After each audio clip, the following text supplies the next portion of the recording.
بسم اللہ الرحمن الرحیم۔ السلام علیکم۔ دائمی زندگی کی حقائق جب بادشاہ نے سنی تو اس نے کیا خواہش کی؟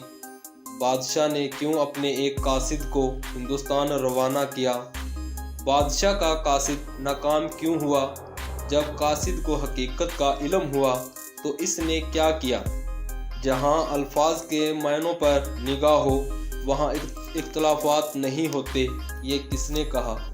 ایک دانا شخص نے بطور تمثیل کہا کہ برصغیر کے علاقے میں ایک ایسا درخت ہے جس کے سائے کا پھیلاؤ کئی کوس تک ہے، اس کی جڑ پتال کی خبر لاتی ہے اور اونچائی آسمان تک پہنچی ہوئی ہے، اس سے مخلوق خدا فائدہ اٹھاتی رہتی ہے۔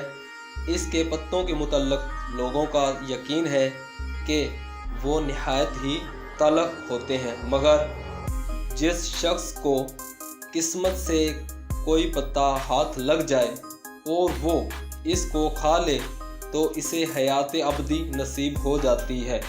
اس درخت کے نیچے مردان خدا سال ہر سال جھولیاں پھیلائے انتظار میں بیٹھے رہتے ہیں کہ کب کوئی پتا جھڑے اور ان کے ہاتھ آئے۔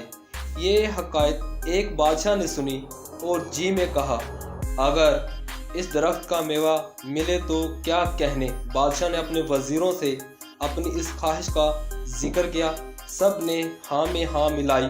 الغرض بادشاہ نے برصغیر و پاک و ہند میں اپنے ایک ہوشیار آدمی کو اس درخت کے پھل کے لیے روانہ کیا تاکہ وہ پھل لائے۔ وہ بیچارہ مدتوں جنگل صحرا مارا پھرتا رہا، لیکن گوہرے مقصود ہاتھ نہ آیا۔ جس کسی سے ایسے درخت اور پھل کا پوچھتا وہ اس کا مذاق اڑاتا اور کہتا، کیوں در بدر کی خاک چھان رہے ہو، جدھر سے آئے ہو واپس لوٹ جاؤ۔ لیکن آنے والا آدمی من کا اور ارادے کا پکا تھا اور برابر کوشش کرتا رہا۔ جب برس گزر گئے اور پورے ہندوستان کے علاقے اور چپے میں پھر چکا، بقائے دوام کے شجر کا کہیں نشان نہ ملا۔ اس قدر تکلیف اور محنت اکارت جانے سے اس کے رنج و غم کی کوئی انتہا نہ رہی تھی۔ بدقسمتی پر آنسو بہانے لگا۔ بیچارہ قاصد مایوس ہو گیا اور دل میں حسرت لیے وطن واپس چل پڑا۔ سچ کہتے ہیں کہ کسی کی محنت رائیگاں نہیں جاتی۔ چلتے چلتے اس کا گزر ایک ایسے مقام سے ہوا جہاں اللہ کے ولی رہتے تھے۔ ان کے علم اور کرامات کی بڑی شہرت تھی۔ قاصد نے دل میں سوچا، اس بزرگ کی خدمت میں جانا چاہیے، ممکن ہے کہ شیخ کی نگاہ سے بگڑا کام بن جائے اور مایوسی راحت میں بدل جائے۔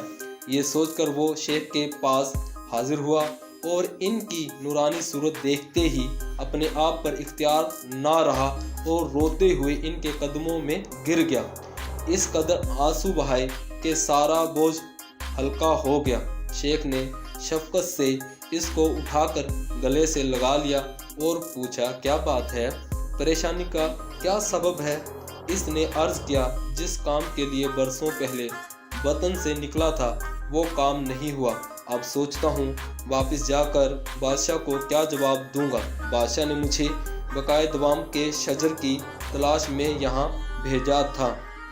میں نے اس کی تلاش میں اس ملک کا چپا چھان مارا، مگر ناکامی اور مایوسی کے سوا کچھ ہاتھ نہ آیا۔ شیخ نے سن کر کہا، بھائی تم نے بھی سادہ لوح کی انتہا ہی کر دی ہے۔ ارے اتنا وقت کیوں ضائع کیا؟ تم لوگوں نے اصل بات کو نہیں سمجھا، لفظوں کو لے لیا، معنوں پر غور نہ کیا۔ وہ شجر علم و ہنر ہے جس کا ثمر حیات جاودہ کا اثر رکھتا ہے، اور اس درخت کا پتا معرفت خدا بندی ہے۔ جس کو علم حاصل کر کے خدا کی معرفت مل جائے وہ زندہ و جاوید ہو جاتا ہے۔